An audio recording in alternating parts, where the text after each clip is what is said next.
The Ron has set truth free. I'm Ollie Davis. I'm joined by Lugo and DAD in probably the fourth consecutive podcast that leads with something to do with our truth. If you haven't already, please press the thumbs up button, give us a subscribe, leave a comment down below with what you thought of this episode, and send in your chat gables to WrestleTalk.com/support before you say it. Yes, we are aware we're both wearing white shirts and we kind of look like we've joined a cult. Yeah, or maybe you and I are members of a band that has got a more charismatic frontman. So you and Laurie. And it's Laurie, of course. Yes. Sorry. So we are in the background playing the instruments, doing all of the work, but Laurie, the more charismatic frontman, is getting all of the accolades and admiration from the fans. Or we're big fans of The Bear, the FX show The Bear. Yep. Where they wear white t-shirts a lot. We've come in our Bryan Danielson cosplay. Yeah, we've got the official Bryan Danielson AEW debut merch. Yeah, I've slightly ruined mine because I've got a pocket. I don't often just Godzilla. You bought me this shirt as well. It was very nice. I love this shirt. I often don't just wear white shirts like this. I usually have an overshirt over it. I was like, you know what? I really problem with my overshirt look is that I don't get to show off my lovely pocket tees. Like I got my Boss Man one, but no one knows because no one can see my embroidered Boss Man on it. Well, this is the Raw podcast. Yeah, we're also nearly 10 minutes late going live as well. It says 8 minutes past. That's why I said nearly 10. And it was a packed episode of Raw. Sure was. There could have been 3 different leads to this podcast review of Raw. I made 3 different thumbnails for this episode. And somehow, the World Heavyweight Championship... Yeah, of course, that's one. It's Mr. Iguana.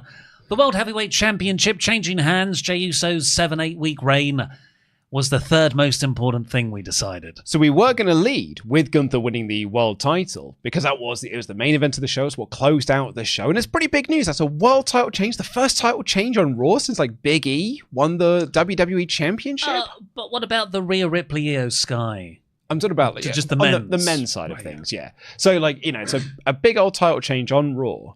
And we then went on to WWE's YouTube channel. And there it is, the world title change. About 580,000 viewers. That's pretty good. That's pretty impressive. You scroll down. R-Truth, 1.4 million. John Cena CM Punk challenging John Cena, 1.5 million. You're like, actually, it was the other way around. Truth was 1.5. Cena and Punk was 1.4. And you're like, oh, right, yeah, the world title change really was low on people's talking points coming out of this show. It was a great match, though. Very good. I think this is one of the best episodes Raw has had since the Netflix move. Agreed. Very packed, very newsworthy. And yeah, Ron the Truth Killings, after he made his return at Money in the Bank, and everyone wanted him to return because he's such a beloved comedy figure in WWE. He returned as a serious guy. He is, yeah. This is the new serious character. This was the reports from, I think what Fightful Select's report was that he's long been wanting to, if I'm going to close out my career, I would like to have one last run as a serious character rather than being the comedy sideshow. So this was off the back of the Becky Lynch Lyra Valkyria segment, which was in-ring, just an in-ring promo, and Bayley returned, took out Lynch. Another big thing on this show was Bayley returning. Asuka's coming back next week. Nikki Bella's here. So I feel like this is a Triple H way, right? Because he used to do this in NXT. For about 8 weeks or so, there'd be nothing happening on NXT. Just like good shows. A fine 1 hour's worth of television.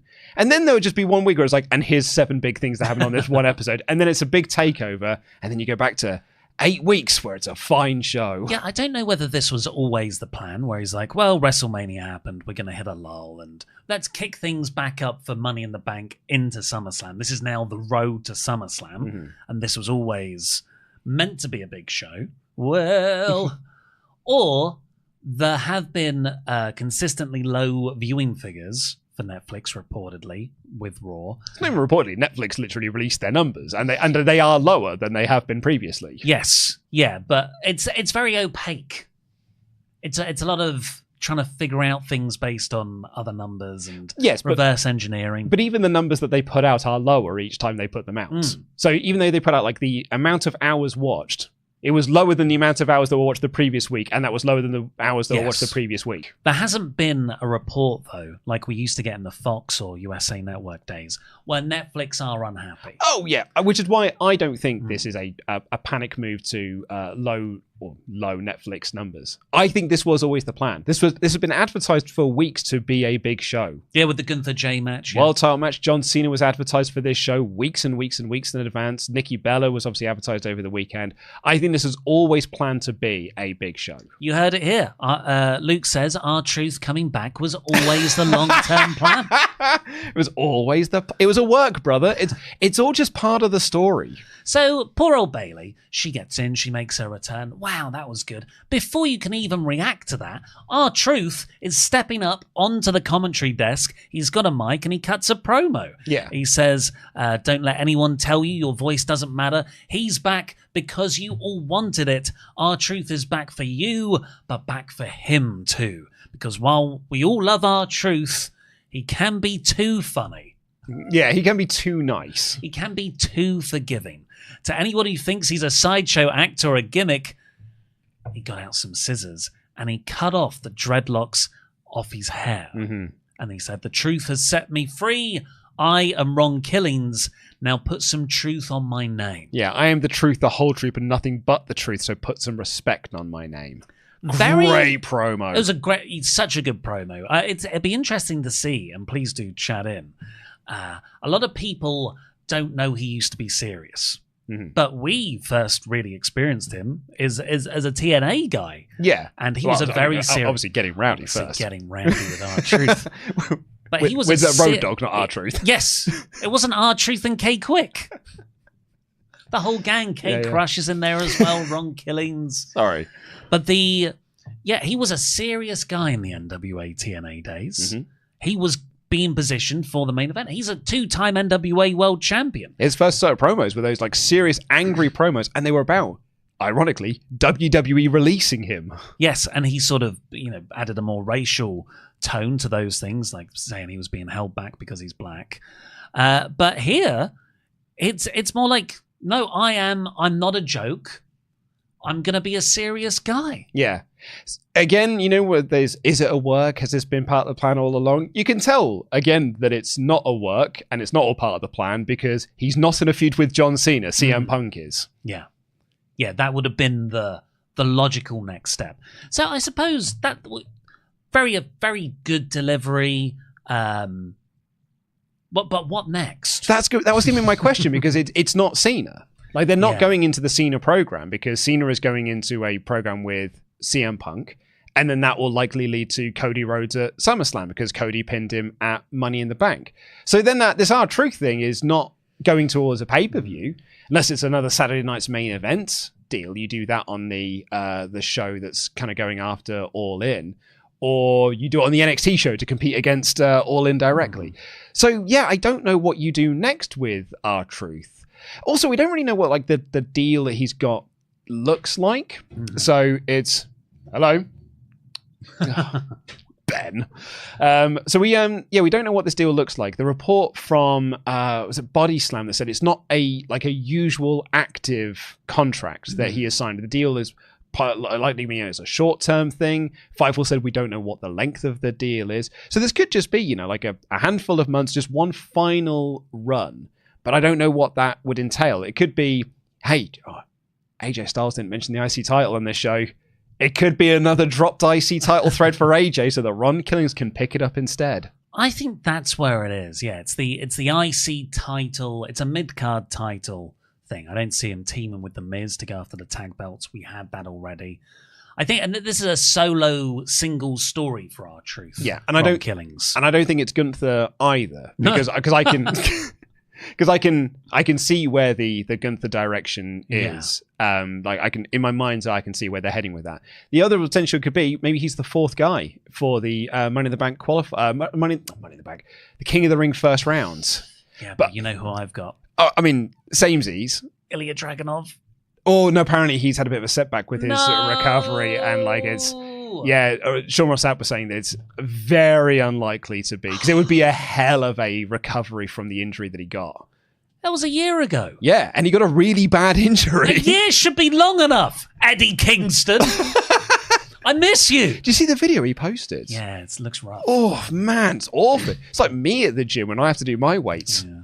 It's like, But you were going to say on Wrong Killings? Maybe he's the fourth guy for the King of the Ring first round. Because it's Bronson Reed, Sheamus, Rusev, and a blank space. Yeah, vacant. Like, I mean, it's Mr. Iguana, but do you not think it's... Now we're talking. Did you know, that was my immediate thought. Oh, it's Mr. Iguana. Oh my God, Mr. Iguana in the ring with Bronson Reed, Sheamus and Rusev. But, perfect. But it is what he got a video package on this show. He did? Can I make a bet with you? Yeah. It's Mr. Iguana next week, and if it is, he wins the whole thing. No. Okay, we'll figure this out. If it is, I will do next week's podcast as Mr. Iguana, and I'll do the whole face paint gimmick. Whoa. This has escalated quickly. I was thinking about it on the way in. I'm bald. So it's quite easy. I can do the whole over the head thing. I mean, there's no risk for me to taking this bet. Well, yeah. Well, it depends on how much you want it to be, because we've got to decide whether if it is, I'll do it, or if it isn't, I'll do it. Well, if it, either way, you should do it.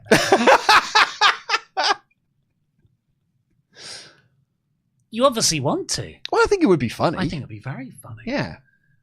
Problem is, the thing with the Mr. Iguana thing coming in, meme wrestlers have a shelf life. You know, Huck Tour had a shelf life. What are you talking about? She got a cryptocurrency. She had a shelf life. What's to say? I mean, I saw some comments in yesterday's WrestleTalk news video that were just like, ugh, enough with the iguana already. It's been 2 videos. Well, I know. So that's what I'm saying. If you're getting that reaction 2 days afterwards, what's a whole week going to do? To pull this back to Killings. Yes. I think the only way this can go is a singles mid-card title run and then a retirement. The report is that maybe he's using this run to establish the Wrong Killings name so he can better transition into the indies. Yeah. So this isn't a long-term thing, it seems. It's not like Killings has come back to be our truth, the comedy person we all love, for the next 10 years. I'm happy that he's getting to do this, and I've got a lot of respect for him for saying, oh, well, you got rid of me. If I come back, it's all on my terms. I want my name. I want to be serious. I want to have, a fair amount of control over how I'm portrayed.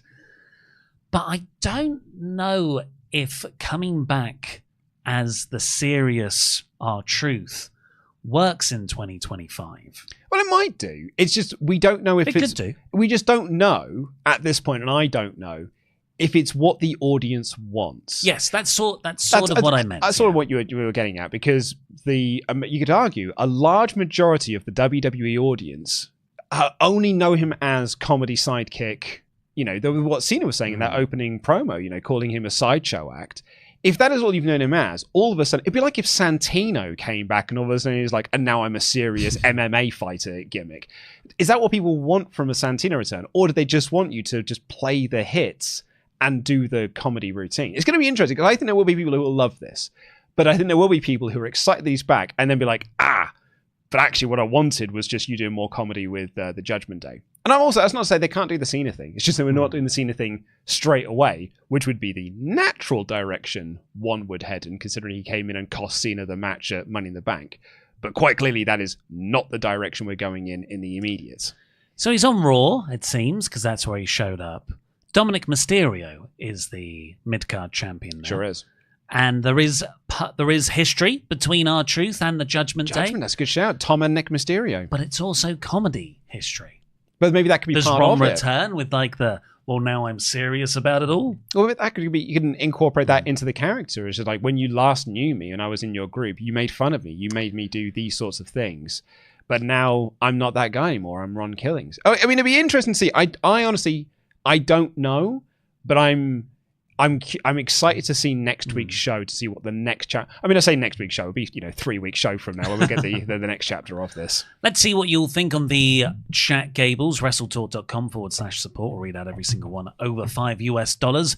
Kazoo writes, Killings promo was amazing, and I'm glad he can finally speak as himself and not as a caricature. But that promo was very reminiscent of his old TNA promo when he was a heel. So I have to wonder how much the audience will appreciate this version of him. That's what I mean. I'm curious to see what the reaction is going to be as we move forward with this. I'm not optimistic. Really? I am. No, I don't think that the crowd will respond well to Sirius.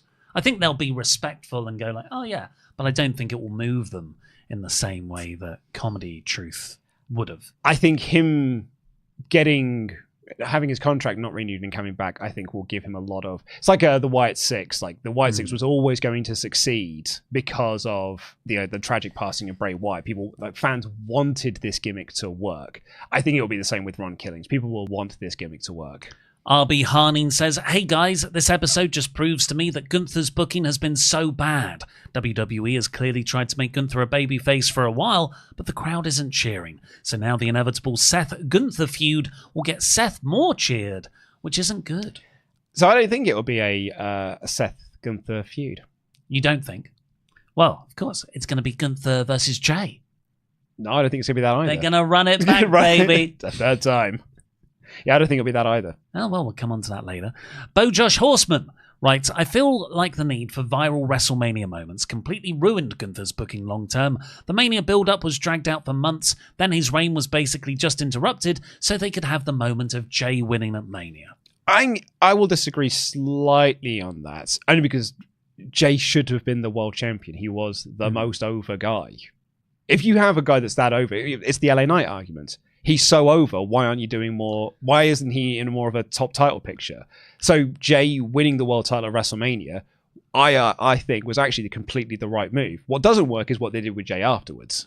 Also, Bo Josh Horseman, you say completely ruined Gunther's booking long term. Nope. It was already ruined about 9 months beforehand because they booked his world title run terribly. Yeah, it's true. Mayor of Painesville, Dan. Hello, white shirt guys. Hope your gig with Right Said Fred is still coming. I don't know. Right Said, they had that documentary out a couple of years back, right? Oh, I don't know. Well, they did I'm Too Sexy. Yeah, I know. And I think they dressed in white shirts, and one was shaved bald. I think they became massive right-wing guys. Yeah, what's the problem? It's right there, Right Said Fred. That's right. It was there in front of us this entire time. Shout out. I think Deeply Dippy was a great song. Anyway, always bank on 2000s, guys. Truth shows it. Those guys can still go in their 50s. 2000s people on top. Give me Chris Masters next. Dan's going to be that one guy being like, bring back Carlito as well while you're at it. And finally for now, Heiko writes, our Truth needed to become Ron Killings to make room for Mr. Iguana, obviously. That is a passing of the torch. They should bump into each other. Yeah. In like backstage, just as like a sort of Arnie and The Rock, welcome to the jungle, passing of the torch. That's a good way to put it. But yeah, now there's a space open for Mr. Iguana to be the comedy guy of WWE. Please keep sending in your chats to WrestleTalk.com/support. Read out every single one over $5. Nailed and also go over to our Patreon, patreon.com/WrestleTalk, where this Saturday we'll have episodes 3 and 4 of The Rise and Fall. It's mostly the fall. Yeah, we've already covered the rise of the Nexus. We covered the rise in episode 1, and it's been the fall ever since then. But yeah, so this coming Saturday, it's our review of SummerSlam 2010 going live here on WrestleTalk's YouTube channel. And over on Patreon will be our review of Night of Champions 2010. Timely, because Night of Champions is the next pay-per-view in sort of real life terms. Yeah, we recorded the SummerSlam review last week. Yeah. Had a great time covering it. I really enjoyed doing that review. And we're doing Night of Champions tomorrow. I've got to finish I haven't watched the main event yet. Yeah, I've not watched the main event. The... Six-pack challenge. Yeah. Let me try and get them all. Uh-oh. Wade Barrett. Correct. Who's the champion? Sheamus is the champion. Mm-hmm. Cena, Orton, Jericho, Edge. Yeah. And then Wade Barrett is cashing in his NXT Season 1 title shot. Yeah, that gives you your 6. Mm-hmm. Mm-hmm. What a time. We also got Kane versus The Undertaker. Which isn't bad. It's not bad, you know. I was ready to be bored in that match. But Taker had his working boots on. Yeah, well, he had his selling boots on. Yes. Because it's mostly Kane dominating that match. And he's Patreon. fat as well. Go over to patreon.com/WrestleTalk to help support us and get loads of exclusive content. Right, so this episode of Raw opened with John Cena. No, it didn't. It opened with Becky Lynch wearing a Mrs. Rebecca t-shirt. Sure. Mrs. Rachel t-shirt even. Yeah. It's not what we... Do you want me to cover every single person they show walking backstage before the main segment? I'm just saying, the Mrs. Rachel t-shirt, people love it. Yes. Yeah. And so Sean said on his post show that him posting that image got more engagement than anything else he posted on the across the night. And explain to me, she teaches kids how to talk. Is this? Yeah, she's a children's presenter. We have only had her in the house once, but I know like Sat has said like, oh man, Mrs. Rachel is on the house all the time. But we've only had her once, and I think the kid by the time she saw Mrs. Rachel was a bit too old for Mrs. Rachel, so she didn't really get on board with it. She was just like, let's watch Paw Patrol. Mrs. Rachel does sound like a good wrestler name. She could come in with Mr. Iguana. Mrs. Rachel and Mr. Iguana. Yeah. Yes. So yeah, I just want to make sure that if we're going to cover everything on Raw, a very newsworthy episode of Raw, we cover all of the newsworthy bits, and one of those was Rebecca Quinn wearing a Mrs. Rachel t-shirt. And the other bit was Paul Levesque being able to call us all fickle and entitled through John Cena. So Cena comes out and he starts his promo by saying that truth is a lie, that we wasted our energy as fans chanting for a joke to come back. Truth is a gimmick you'll get bored of in a year. And I was like, okay, maybe they're building Cena versus Truth then. They'll just have one little match to tie that up. Nope, just a way for Paul Levesque, I reckon, to vent his frustrations. So you think this was the me and my friend Mark are going to stop watching? A little bit, yeah. And you know what? I don't disagree. I think there is a very real possibility that in a month's time, everyone has totally moved on from this serious Ron Killings character, and they're all just talking about Mr. Iguana all the time. Oh, they will have moved on from Mr. Iguana. If people have moved on from Ron Killings in a month's time, they'll have moved on from Mr. Iguana as well. Dare you. I mean, I did enjoy the line, and he's a sideshow comedian whose greatest achievement was pretending to be me. Some really good stuff from Cena here. He said that he's got 19 dates left. He counted them down.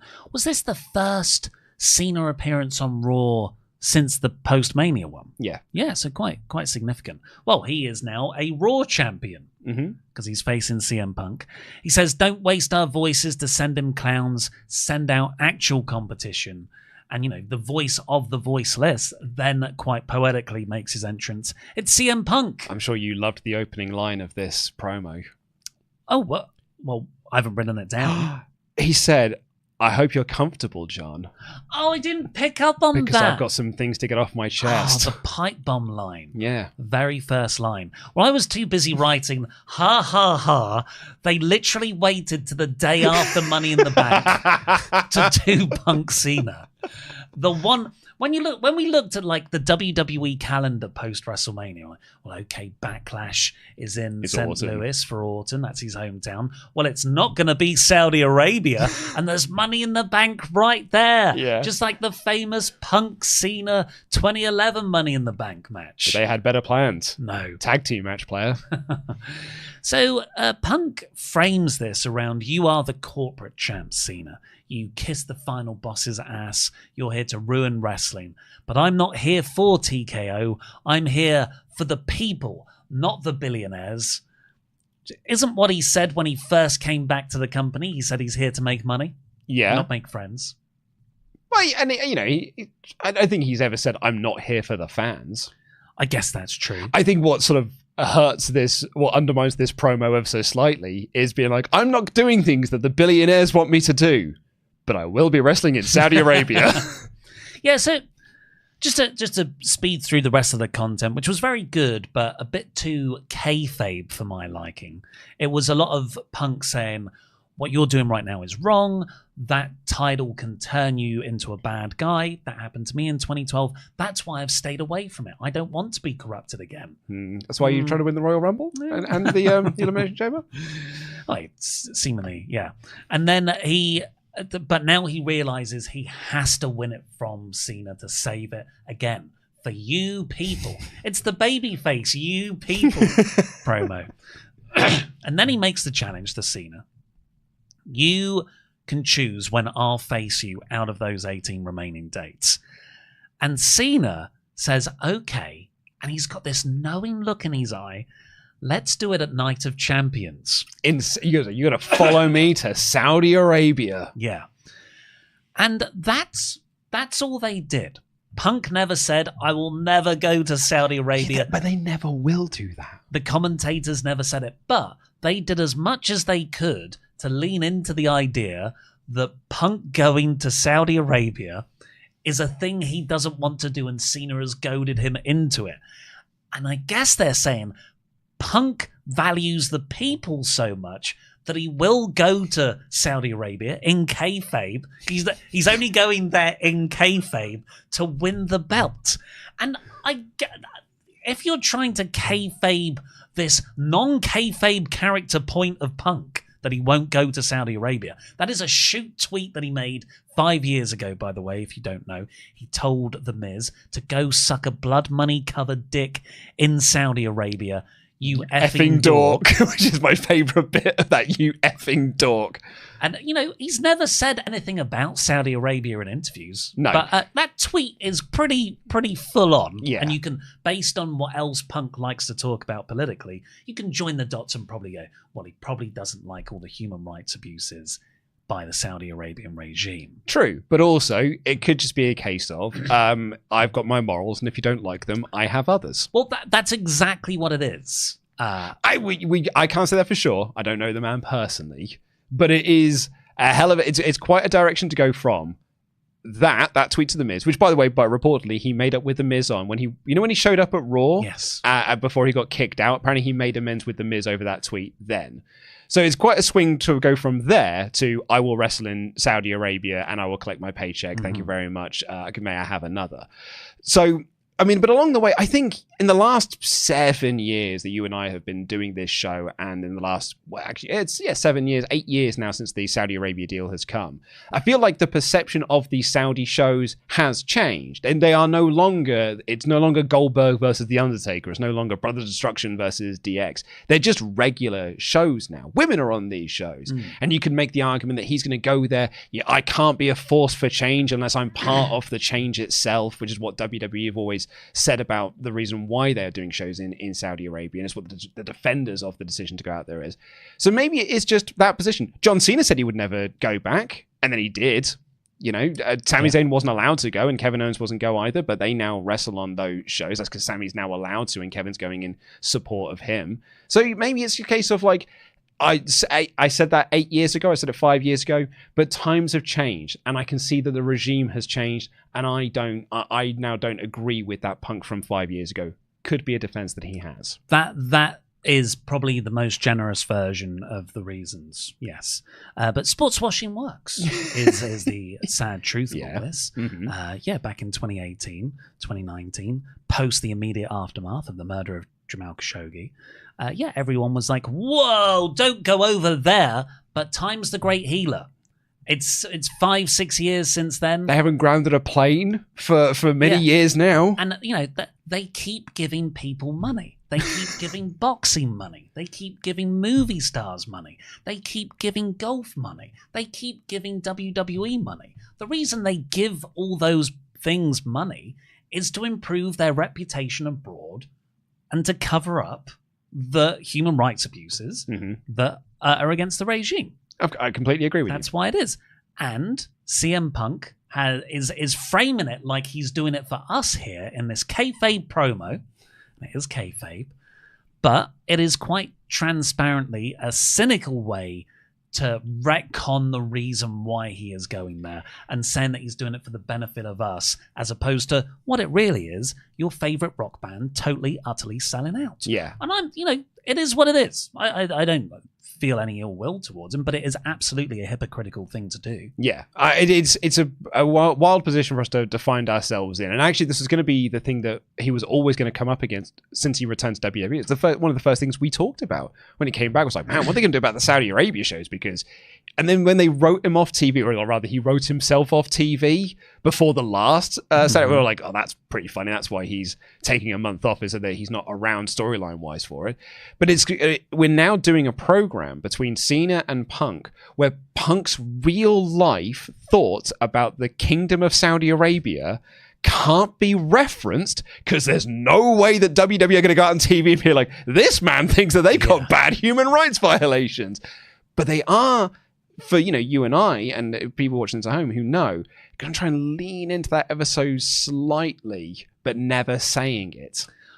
So I said earlier, this wasn't the full Cena Punk promo to my tastes. It was very kayfabe, character-led, which is fine. It's a story. But we've got a few weeks now to build to Night of Champions, and they will absolutely do the full-on shoot promo battle, just like we got from between Cena and Cody at the Raw, which we were lucky enough to be in person for in London. They're going to have the shoot promo exchange.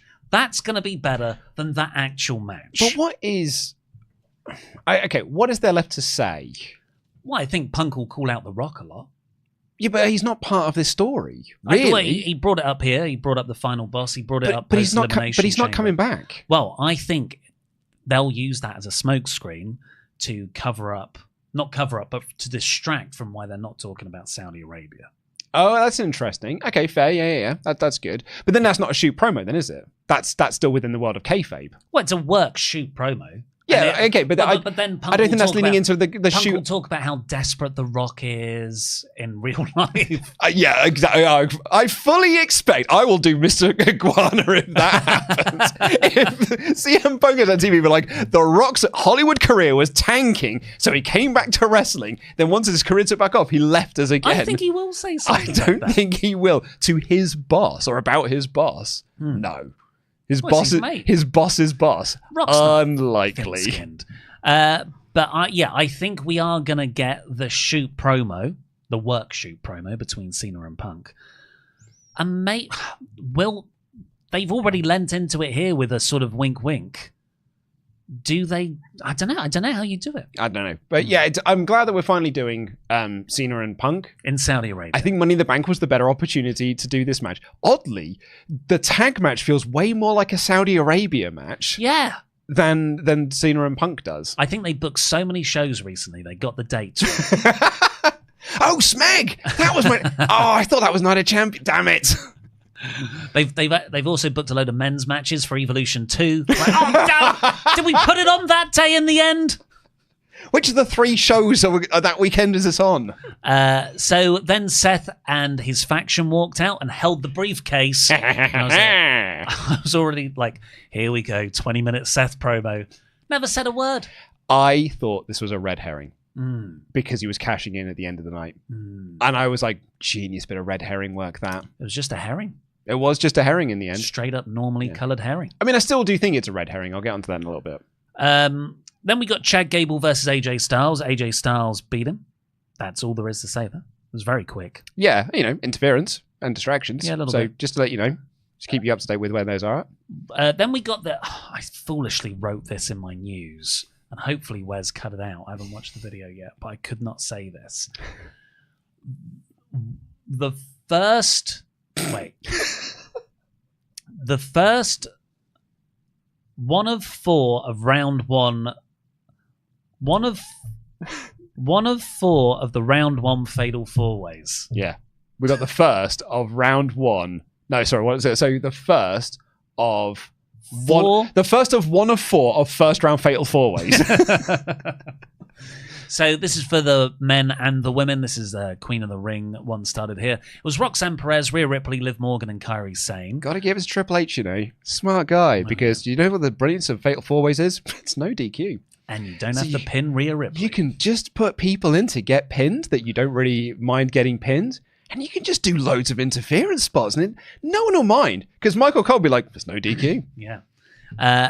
Roxanne asked Liv backstage earlier, should we team up in the match? And Liv's like, no. But then in the actual match, they worked together and it was working really well. I really enjoyed that. But then it was Raquel who broke up, saved the pin when Rhea hit a riptide on Liv.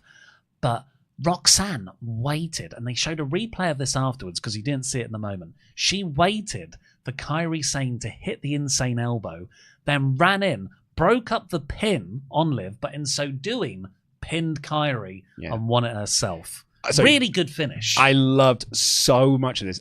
The match was great. You know, I made my fun earlier of like the fatal 4-way stipulation being for no DQs, but it also means that you get really fun matches because you just do. I mean, it's not Steve Austin's favorite thing because Steve Austin hates triple threats, but what you can just do is moves. And they just went out there and they did moves. But they also told a really good story within all of these moves as well. And one of my favorite things about this was Liv Morgan slowly realizing through the match that Roxanne's pitch was actually a really good idea. Because Roxanne was always saving her. Like in the early moments of the match, it was always Roxanne cutting people off from attacking Liv Morgan. So as she goes on, Liv Morgan like looks at her and be like, oh, actually, yeah, we should. And then they didn't have that moment where, and then they turn on each other. Didn't have that moment. Instead, they do it even better in that finish. Because Roxanne has got so much like good credibility for her argument that I wasn't doing it to take advantage of you getting hit by the move. I was saving you from that pin. And actually, I've got to win for the Judgment Day. And surely that's more important that the Judgment Day have a win, right? Because we don't have leaders. Yes. So it didn't really matter which one of us won. We got a recap of Worlds Collide with no Mr. Iguana in, but he got his own video package later. Becky Lynch is walking backstage, and in the background, Austin Theory and Grayson Waller are having an argument. Yeah, just keeping that place spinning. And then Nikki Bella gets a video promo, and then it cuts to her backstage, and she's talking to Maxine Dupree and Natalia, your compulsory Maxine Dupree and Natalia backstage segment there. And then she walks around the corner, and there's Io Sky waiting to be activated into her cutscene. And Nikki Bella's like, hey, blah, blah, blah, blah, blah, blah, blah, blah. And Io Sky goes, blah, blah, blah, blah, blah. Well, yeah, what she said was, thank you so much for paving the way that you did. We are doing a nice little bit of rewriting history with the Bella Twins, which, you know, the Bella Twins are responsible for a great amount within WWE that cannot be denied. What? Well, they appealed to an audience that weren't watching wrestling. Oh, yeah, Total Divas and Total Divas and Total Bellas really got out to an audience that were not watching wrestling, and in some cases brought them into watching wrestling. Nikki Bella has more mainstream appeal than a large majority of the women's division. Actually, I'd say a large majority than the men's division as well in terms of mainstream crossover appeal. She has done a hell of a lot for WWE. But she was also part of an era that WWE really want you to forget. Because they don't want you to remember the Divas era. That's why they went through the whole women's evolution, women's revolution. All this stuff previously was absolute balderdash, and we're sorry that we did it. Now we're starting again from scratch. Stephanie McMahon has created women. And now they've got to try and strike this balance where that's the moment that we decided we're now going to treat women's wrestling seriously, but we don't want to diminish what Nikki Bella did with the Bella Twins. So we have to say that she paved the way for those women to really make a change within WWE. It's complete doublespeak and it's absolute nonsense. But she did do a lot for women's wrestling in WWE in the sense of she brought in an audience that wasn't really watching wrestling. What completely undermines, though, is that Io Sky debuted in wrestling before Nikki Bella did. So Io Sky has been wrestling longer than Nikki Bella has. So it's really then weird for her to be like, you paved the way for women's wrestlers like me when I've been wrestling longer than you have. What I found more annoying was that what's Io Sky done since WrestleMania? I could not believe this when I saw this in your review. Has she not defended the title since Mania? No. That's staggering. She's the only champion not to have done. So when I looked on Cage Match, she had that Stephanie Vaquer non-title match. Yeah, which didn't have a finish. Nope, no contest. Then it was the tag match with Rhea. There might have been another match in there somewhere. And then there's been nothing for a month. I think I said to you on a 3-count episode, I think you're not giving WWE enough credits, and I think they actually, maybe they do like Io Sky, and we've always just been thinking that they treat her like a transitional champion. And I jumped to WWE's defense a little bit on there, but maybe you're right, because I can't believe it's never occurred to me that she's never defended the belts, and she defended it at WrestleMania, nor has she had a storyline since then. Whereas Rhea Ripley, not the champion, has been featured quite a lot and has had storylines. And Liv. And Becky Lynch, who came out next, she asked where are her You Deserve It chants for winning the IC title. So good. She's really, really good. She said that after the match, she should have been celebrating, but Lyra tried to kill her because she's a crazy bird lady. She came out and was like, oh, on her shoulder. And I was like, I remember her working over the shoulder during the match. But she's like, oh, my shoulder. It's like, did you see what happened after that match? She raised my hand so aggressively. I heard something pop. My shoulder's been bothering me ever since. So I gave her the common courtesy because I now can't actually put the belt around me because she's hurt my arm so much. And then she tried to kill me. It's really good. Becky's been great in this character as of late. And she makes Lyra come out. Lyra comes out. She looks really mean, and the crowd give her a nice pop. But it's Bayley making her return, dressed all in white like a baby face. And us. Yeah, she's one of the boys. Luke, Oli, and Bayley. White shirt gang. And attacked her from behind and sent Becky running. Boo! She didn't join their faction. No, I'm not. Faction? The vets. Come on, man. It was right there. I've written in my notes here. No. Could still happen. Could It's be a not. swerve. No, I'm over it now. But I thought this was very cool. I didn't see it coming. And it leads to probably a 3-way at Night of Champions. There may be Bayley, Becky at Evolution. Then we got the R-Truth segment. Then Finn and JD went to see Dominik Mysterio backstage. No Carlito, lol. And Finn's obviously annoyed that Dom is in the King of the Ring tournament. But he was like, don't worry, at least Roxanne won. Compliment Roxanne, Dom. And Dom's like, good luck. Well done on your match. And that's when Liv walks in. What did we say? Good luck, man. So Liv tells Roxanne off in a sort of two-faced way and storms off, and Finn is again way too happy at everyone else having a bad time. Well, that's because Finn then said, oh, Dom, you need to go sort this problem out. And then Dom's like, oh, yeah, I would, but I've got a match now. So, see you later, okay, bye. And off he ran. We got a Mr. Iguana video recap. The whole video was devoted to him. Surely he is the fourth man next week. Surely. The pop of the monster match would be great. Seth is backstage with the gang and he's hyping up Bron Breakker because the next match is the first of 4 round 1 fatal 4-ways in the King of the Ring tournament. It was Penta versus Bron Breakker versus Sami Zayn versus Dominik Mysterio. Well, you never guess what happened at the end here. Oh, was there a bit of interference? Oh, there's only some bloody interference here. But it was weird interference. It was LA Knight. Yeah. He's a SmackDown guy. Well, yeah, so did PW Insider or is it Body Slam that said that this is going to be a little short-term feud for Seth, probably for Night of Champions, just to keep him busy until next month. So this is following on from the SmackDown angle. LA Knight taking out Bron. Yeah, this was a really good match. Really good. I thought the women's was better, but this was very good. Breakker is just incredible. I just want to see him hit moves. It's all I want to see him do. But everyone else ganged up on him and took him out. And then, at the end we got LA Knight taking out Breakker on the outside, which meant that Sami got the pin on Dom. Yeah, we I think we talked about this on the Money in the Bank review post show that we did over for our hangout on Patreon. I think was it there when we asked about like when do we get the Lucha Bros reuniting, and I said I think soon because I feel like Penta's singles run has run out of steam. He's taken the WWE universe by storm. I feel like we have got to the end of this singles run for Penta in WWE. Nothing to do with the lad himself. Just feels like they've run out of creative steam on what to do with him as a singles guy. Dom was booked a bit more aggressively again, I thought. A bit more credible. Backstage, Kathy is interviewing AJ Styles. He talked about Chad Gable and Paul Heyman, but nothing about any Intercontinental title feuds. And then Kathy Kelly hears the end of a New Day thing where Grayson Waller is having a heated discussion with them. Maybe he's asking them about how do you turn on tag partners? Yeah. Because I'm really struggling on how to do it. And you guys did it quite effectively last year. Yeah, with a great follow-up. Then Paul Levesque on top of a stadium. Yeah. He's saying WrestleMania's in Vegas. Come here, you marks.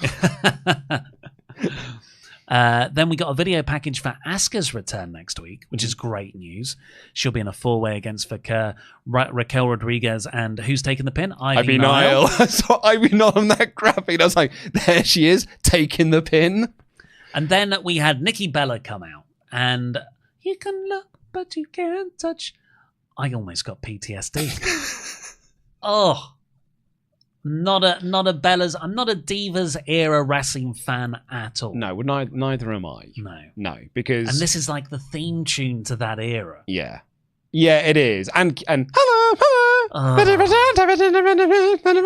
it's like those are the two. If I hear them, I'm just transported back to 2-minute matches with 3 minutes worth of moves that go wrong to a crowd that that doesn't care and have left to go to the toilet because the main event is coming up next. But there were some people who were children during that period of time, so they are now adults and have got nostalgia for those periods of time, and will tell you that actually no, Alicia Fox is one of the greatest of all time. When she came out, the crowd didn't pop like they normally would. At first I wrote like, oh wow, this is like a dead crowd for Nikki Bella coming out. She got that nice big return pop in the Rumble this year. Lol. But then about 10 seconds afterwards, everyone was like, oh, but it is Nikki Bella. And they just went quiet. Here, I thought there was no pop. And I was like, no, there is noise. But it's on a frequency I can just about hear. It was like every dude in the arena was just like, nope, I'm not going to cheer. I don't care. But all the high-pitched noises, which you used to get for Cena, which is generally women and children, they're screaming. There you go. Because she appeals to that audience that is different from the usual wrestling fan. That's the appeal of Nikki Bella. She cut a promo about Evolution 2 in a sort of scripted way. Liv stormed out in a totally unscripted way. Sorry, okay, we can't overlook this. When the Vaquer? Nikki Bella was running down the great women here, and she called her Stephanie Vaquer. Vaquer. Like, get her some cue cards that spell that phonetically here. Like, this is Jerry the King Lawler levels of, I don't watch the product, but now I've got to go out and talk about the product. And I am amazed that she's not getting dragged more for getting that name wrong. I think no one cares, is the truth. Liv said, she's disrespected, she feels. So she said if she was around in the Divas era, she would have beaten Nikki Bella. She's got everything Nikki doesn't have, a title and a man. Right. Nikki's like, I think Roxanne has your man. Oh. So. You don't like this? No. That was a good line. No. She's going through quite a messy divorce at the moment. Oh, I forgot about that. Like, this is... I don't know. Obviously, anything that they go through this, she's going to be signing off on. Yeah. She's going to be, bringing this in. So, it is pretty raw to be going to this... while we're still pretty fresh in this stuff, right? Pretty Monday Night Raw. But more to that, the thing I hated the most is that this started off about titles and accomplishments, and it just boiled down to, I've got a boyfriend. You don't have a boyfriend. And the other person going like, well, your boyfriend has actually got his eyes on another girlfriend. And the other woman being like, my man is better than no man. It's all, this fails the Bechdel test. Like, this is garbage. This is Divas era. No, it isn't. This is Divas era shit promo. You get any Seth Rollins promo has something about Becky Lynch being better than him, and that's not great either. But this is all relationships are things. Yeah, but it's like, so these are women who are just arguing about whether one of them has a man. Yeah, like, because Liv Morgan is a heel character. So Nikki Level should. So Nikki Dominik Mysterio is the man. But Nikki's she's doing the same thing. So she's on the same level as her. So they're both as vacuous as the other. Brilliant. Who am I supposed to cheer? More to the point, what's even worse than this is that if you're going to lean into this idea that she's going through this pretty messy divorce and that's part of this character, that's not the thing that got Nikki Bella angry. The thing that got Nikki Bella angry was Liv Morgan saying like, you're a diva. And she turned around and tried to hit her and then got laid out. This was honestly fucking appalling. Oh, wow. I think this was garbage, and I did not like this at all. I think it fails on multiple levels. I don't think this makes anyone look good. I think it makes the company look bad. I think it is creatively bankrupt and pretty garbage. But it will lead to a tag match at Evolution 2 with Brie mode. So we will go Brie mode, and all will be forgiven. What is Brie's status? Because, I first of all, I was like, oh, God, dream match, Liv versus Nikki at Evolution 2. And I was like, they're the tag champions. Yeah. Nikki is most famous for having a twin sister. It's the only thing she's famous for. Yeah. But, like, Brie's with Bryan Danielson. Yeah, but she was in the 2022 Women's Royal Rumble. That was years ago. I don't know, I just got the sense that she's not into wrestling anymore. But it'll be one big thing back with her sister. And then we're on to the main event, which was Jey Uso versus Gunther. They did a recap of all the punishment Jey's taken over the last week. All that stuff that Gunther was saying to him, you shouldn't do this. You should focus on me because I'm just focusing on you. Yet you're helping Cody or you're trying to help Sami and CM Punk.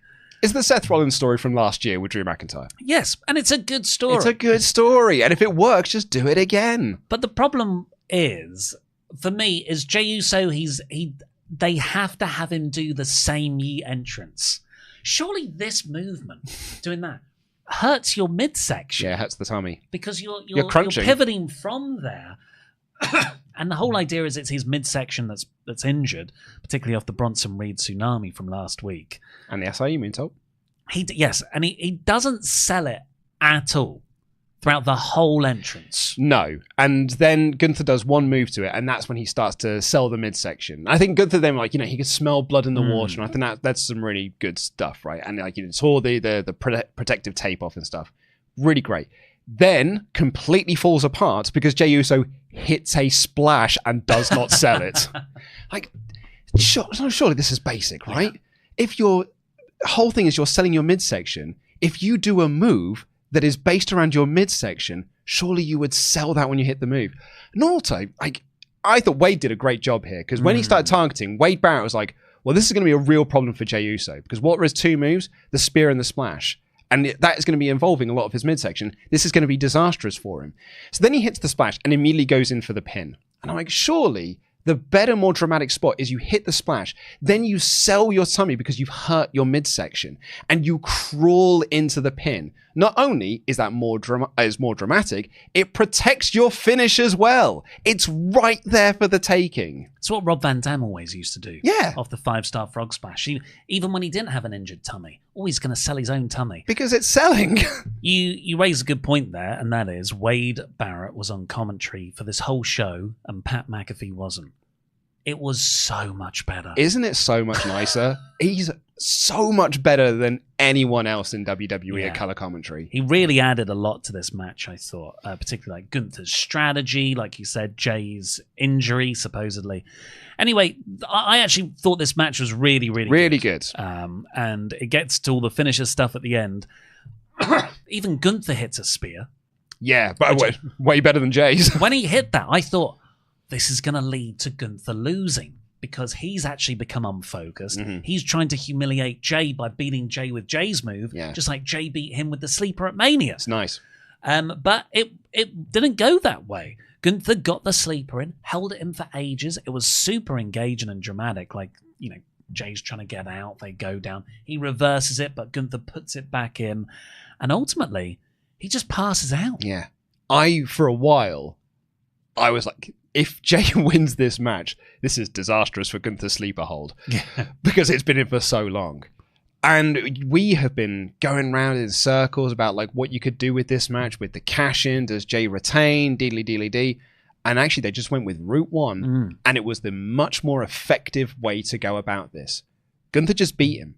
Gunther was just the better wrestler on the day. Jey's distractions of focusing on helping his friends, helping Cody Rhodes, cost him his world title.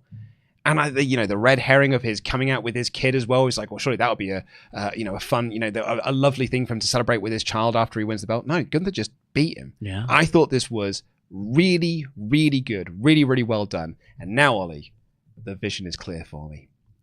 So, join me on this journey. Sami's winning King of the Ring.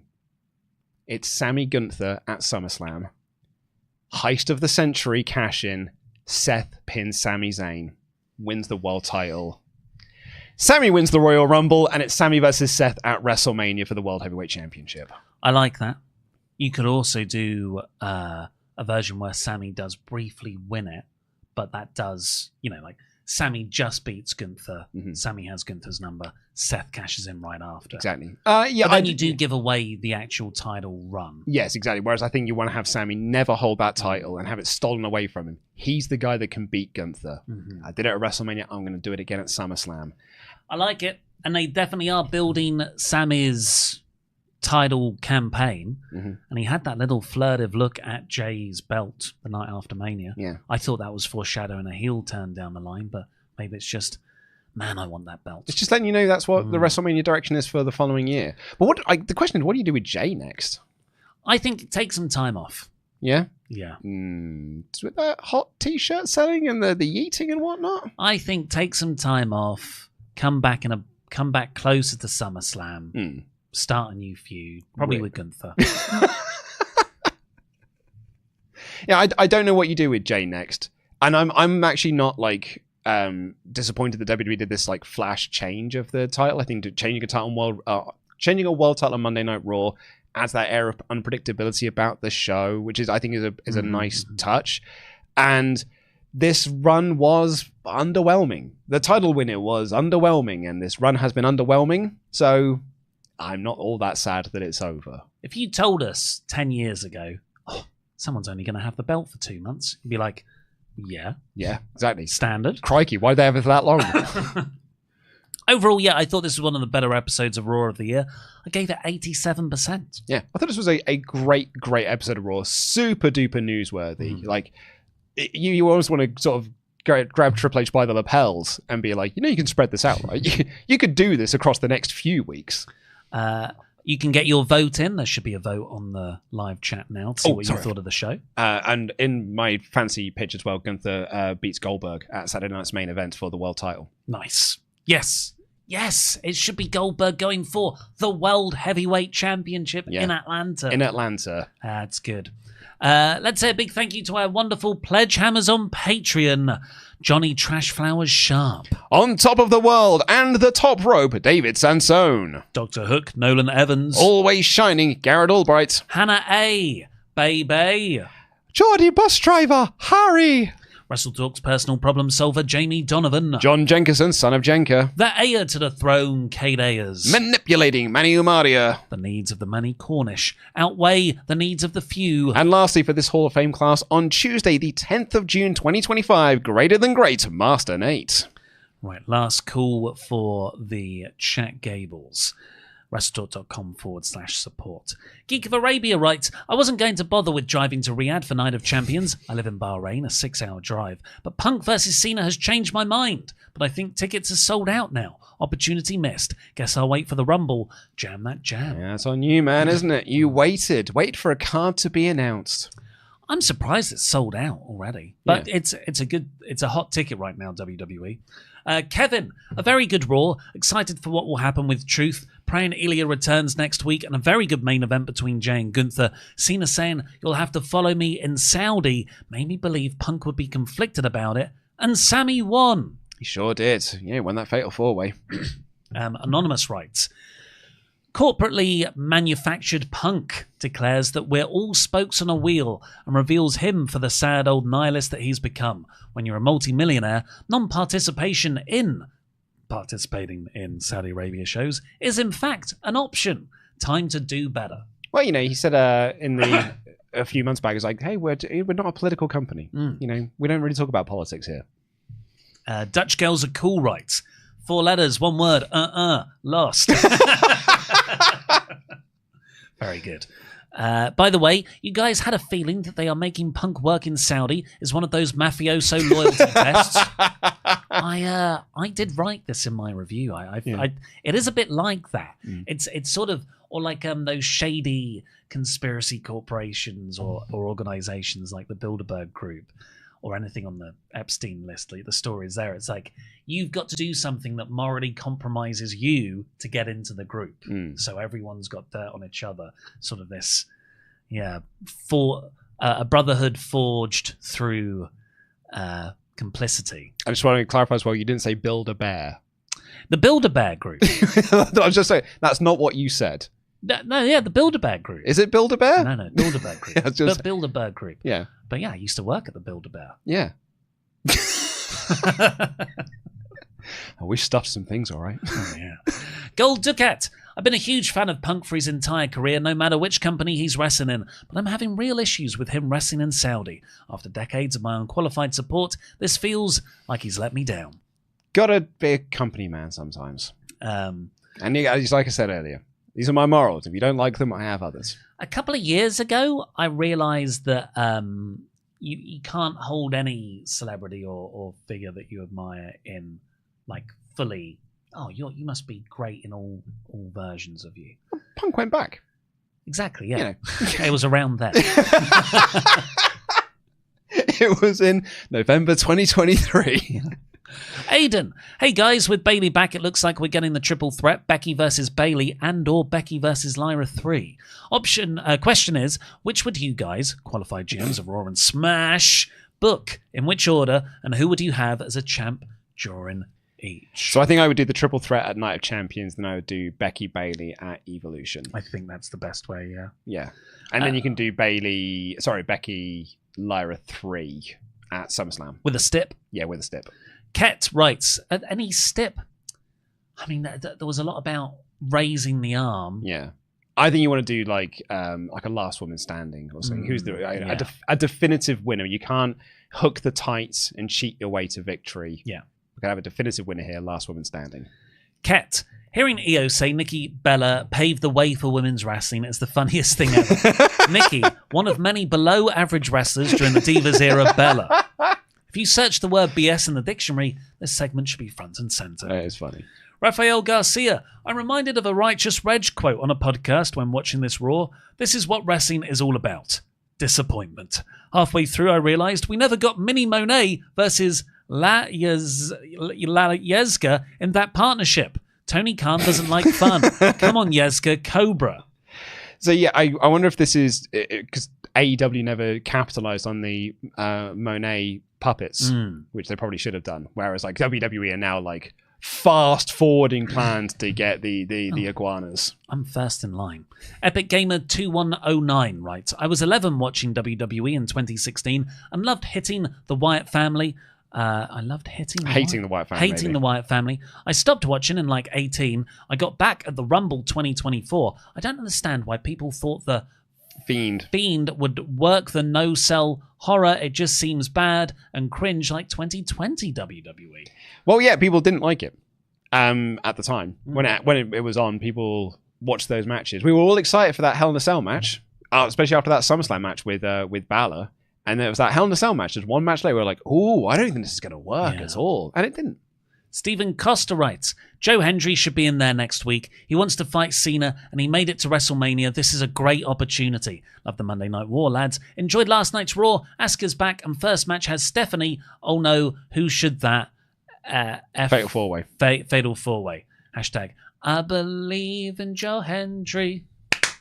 I mean, Stephen's got a point. Someone does need to take the pin next week. So Joe Hendry would be the perfect person to put in this match. Yeah, look at all that great stuff the WrestleMania spot did for him. Thank you for loving Monday Night.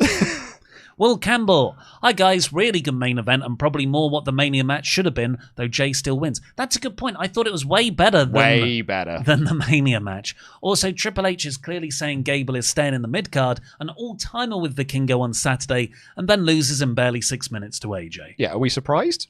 Like there's, I mean, I had to, sip that a little while back that Gable is at a level and he's never getting past that level. Maybe you could kayfabe explain it that Chad might have wrestled 2 matches on Saturday. That's why he was so fatigued going against AJ. Well, that's what Michael Cole was saying on commentary, but Wade Barrett was like, no, not at all. He only wrestled 1 match. What are you talking about? And what Chad Gable will now is he's going to win the AAA Mega Championship from Vikingo. So he has won a world title. Italian Josh. Hi lads, never been a Truth fan, but that was my favourite promo of the year. The way he talked, how the crowd responded, it weirdly felt like a making of a superstar moment, but with a 53-year-old dude lol. Also funny to see people say, poor Jey now. Face emoji, face palm emoji, lots of love. Yeah. I've not seen Rikishi post anything yet. His podcast is going to do some big numbers this week.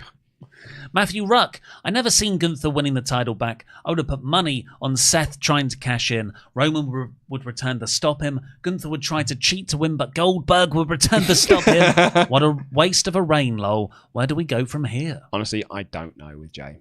I really don't. Probably back to the bloodline.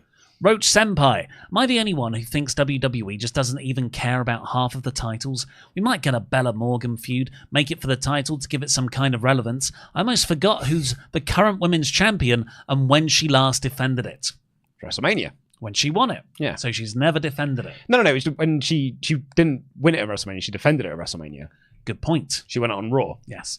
Kevin, Ollie's point about Io not being booked to defend her title since WrestleMania made me realise WWE are booking challengers, contenders, and Queen of the Ring, but no actual matches, as if they're booking for part-time champions like Brock Lesnar, but Io is actually here. Yeah, if you only do 4 to 5 matches a week, then or per show rather, you are not going to. Io's not going to have a match every single week. And weirdly, right now, even though everyone criticises AEW for doing too many tournaments. We're in tournament season in WWE. Yeah. You had the qualifiers for Money in the Bank, and then it's Money in the Bank. Now it's the qualifiers for the King of the Ring tournament, Queen of the Ring tournament. But much like when Damian Priest was world champion in the... I know it wasn't Damian Priest, whoever it was, in when Gunther had the IC belt, and I was like, that's the most important belt on Monday Night Raw. I would say in the women's division, like the Women's Intercontinental Championship feels like such a bigger deal than the Women's World Championship. Some guy. I have a pitch for the Rollins cash-in. SummerSlam. Cody hits the 3 crossroads. Cody is about to win when bang, Rollins comes in, hits Cody with the briefcase for the DQ, cashes in, and steals Cody's redemption. So doing the one on Cena instead. Yeah. I think the world title suits Seth more. Kazoo writes, Sami Zayn versus Cody Rhodes is the King of the Ring finals and will be drama-filled just like Hangman and Ospreay. But whoever wins that final will be cashed in by Seth, since he has a history with Sami and Cody. Is Cody in King of the Ring? Yes, I think he is. Is he really? On the men's side? Can you check that, please? Yeah, because I remember looking at it and thinking, oh, well, Cody's probably my winner then, to face Cena at SummerSlam. Oh, yeah. I mean, if that's the case, then my Sami thing is going to really fall apart. But I didn't think that Cody was on the men's side of it. Yeah, it is. It's Rhodes, Priest, Andrade, and Nakamura is the fatal 4-way. Andrade? No, he's not in the other one either. Oh, sorry, Andrade is there. Actually, I forgot that he was in that match, even though I just said he was in there. Should we try do a sweepstakes of who's taking the pin in each one? Andrade and one. No, Nakamura's there. I'm going Andrade. I'm going Nakamura. Okay, getting Nakamura to get pinned in that one, and then the other match is Orton, Knight, Black, and Hayes. Hayes. Yeah, it's Hayes. Yeah, 100%. It's Carmelo. And Hayes. then the other one probably Mr. Iguana. Brian Doyle. Hi guys. I hope you're having a great day. I have 2 questions. 1. Would you want to see Ron Killings dethrone Cena instead of Cody Rhodes? Sorry, say again. Would you want to see Ron Killings dethrone Cena instead of Cody Rhodes? No. No. And 2, do you think if Cody were to do it, he'd be booed out the building given the slow sentiment shift against him? No, because I don't think there is much of a slow sentiment shift against him in the buildings. Yeah, I agree. Bagel Gazguez writes, Hi fellas, first time chatter here. I really like this episode, but I wanted your thoughts on the King of the Ring qualifiers, switching to 4-ways instead of the traditional one-on-one matches. I appreciate all the work that you gentlemen do, so thank you. Thank you. It's a way to do interference and without having to worry about DQs and stuff, or distracting the referees and making them look incompetent. And more, so you can put someone in to get pinned and protect your top It protects guys. people better. Anonymous. Hi guys, spoke outside of the O2 about deciding whether to go to either Clash in Paris or Forbidden Door and decided to go to both. Wow. Raw was excellent, Sami for King of the Ring, lose at SummerSlam via cash-in, and then win the Rumble, beat Seth at Mania. This guy gets it. Exactly This Luke's guy booking. gets it. A hot tag to you. Jorge here, or Jorge, says, Hey guys, I have a message for all who are on the fence about joining the Patreon. I joined 2 weeks ago, and let me tell you, I am loving it. So much extra content, hundreds of hours worth, in fact. Take it from a fellow fan. Support WrestleTalk on Patreon. Well, thank you very much. That's very nice. Really good. Cheers. Thanks, Mum, for messaging in. They're also completely right. Real Double J here said, looks like Luke and Oli are in a white shirt battle to see who can be the workhorse Meg White to Lawrence charismatic Jack White. Any thoughts on the King of the Ring winner? I hope Sami gets it. It would mean a lot to him / crowd to win it in Saudi and run it back with Gunther at SummerSlam. He is my pick. Yeah, I think it's Cody, but I think a Cody-Sami final will be fantastic. That's what I think you go with. And, Cody gets the title match with Cena anyway. And Dan here said, tuning in live today to the video podcast after listening on Spotify for the last few weeks. And my word, someone's been eating their oats recently. Loving the content, guys. Keep up the great work. Who could that be? It's both of us. Well, I mean, both of us are eating our white oats. shirts with oats. I think it's probably more directed to you because I think the fruits of your labor, I think, are more visually evident than mine currently are. I have to do a little bit of actual flexing of the muscle for people to notice that I have been trying to be better. I go to the gym a lot, and I finally realized it's not making any aesthetic difference. So as of February, I was like, I'm gonna eat so much more food, which is difficult to me. I've got a very small appetite. Yeah. And it's been tough. The eating's worse than the workouts. Yeah, but it has fueled gains. You are now doing 1,000-calorie breakfasts. Yes. I was speaking to someone. So full. Speaking to someone they said I should be 2,200 calories a day. You're doing half of what I'm doing. I'm trying to do 22, and it's all mostly I'm trying to up my protein. 25% of it being protein. Man, you're killing it right now with those calories. And you do look good for it. Thanks, Dan. And Golden Knight here says, hey, Luke and Ollie, love the new format to the podcast. Keep it up. Holy S-word, I've been sitting here listening to Luke do his diva voice, crying laughing because he sounds like Terrence and Phillip. That's who it sounded. I was thinking, this voice sounds familiar. Why do you have such a nice guy, fella? Well, thank you very much for sending in your chats. Remember, you can go over to patreon.com/WrestleTalk to get even more Luke and Ollie and WrestleTalk content. What is the result of our poll? I'm going to be honest, lower than I was expecting. 76% thumbs up. Oh, it's still pretty decently high, though. Oh, we used to have 90s for way more mid-episodes than this was. I think the sentiment is definitely not with WWE as much as it was in the past, because this was a really good good episode show. But thank you very much for joining us. We'll be back on Friday with the WrestleTalk podcast, so make sure to subscribe wherever you get your podcasts from and share it around, do all that stuff, and patreon.com/WrestleTalk. I've been Ollie Davis. It's been Luca and DAD. Jam that jam. Jam that jam, everyone.